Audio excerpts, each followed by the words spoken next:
আমরা তো তিন বন্ধু মিল্লা পার্টনারতে ব্যবসা করতেছি, এতগুলা জায়গা জমিন গুলা কিনে একটা বের গোল লাগাই নিলাম, ওগুলা বেচার দরকার না।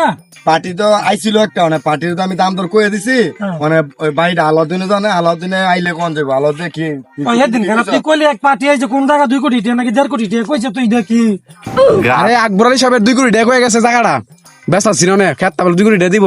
আচ্ছা তো অনেক কাম কর বেটা, 2 কোটি কোক আর 1.5 কোটি কোক পার্টি দেয় নিয়ে যান আমরা কাছে হাজির কর, মালটা বেচন লাগতো না। আচ্ছা তোরা যেটা ভালো মনে করস এটাই, যে কোনো কিছু যাই ঝামেলা যেমন না হয়, যে জায়গা কিনে আর আমরা সুন্দরভাবে বুঝাই দিব, আমরা টাকা পয়সা দিলে। সব আমি খেত করে আইছি, তাইলে খেত পাটকেটটা করে এলাম মনে দিয়া দেখি। আরে কি বন্ধু, আরে দোস্ত আরে তিন বন্ধু এক লগে। আমরা এক লোক এখানে কথাবার্তা কই আমার ক্ষেত্রা বেসমু অনেক পার্টি আমার কথা আলাদা দিয়ে বলছে, পার্টি এবার পার্টি তো আইছে না। আরে যে কি কোন আমার খেত কারেডি এটা সব কি তোমরা নাকি? কই না এই জমি জমা যা তুই তো সব পুরো আমরা কিনছি তিন বন্ধু মিলে।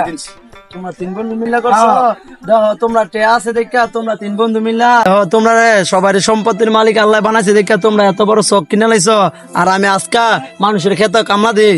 হ্যাঁ বন্ধু তোমরা এই কামটা হইলো না, আমার সারা তোমরা সম্পত্তি মনে কর যে আমরা তিন বন্ধু মিললাম মোটামুটি ভালো ভালো ব্যবসা বাণিজ্য করতেছি, জমি জমা সব কিনে লাইছি।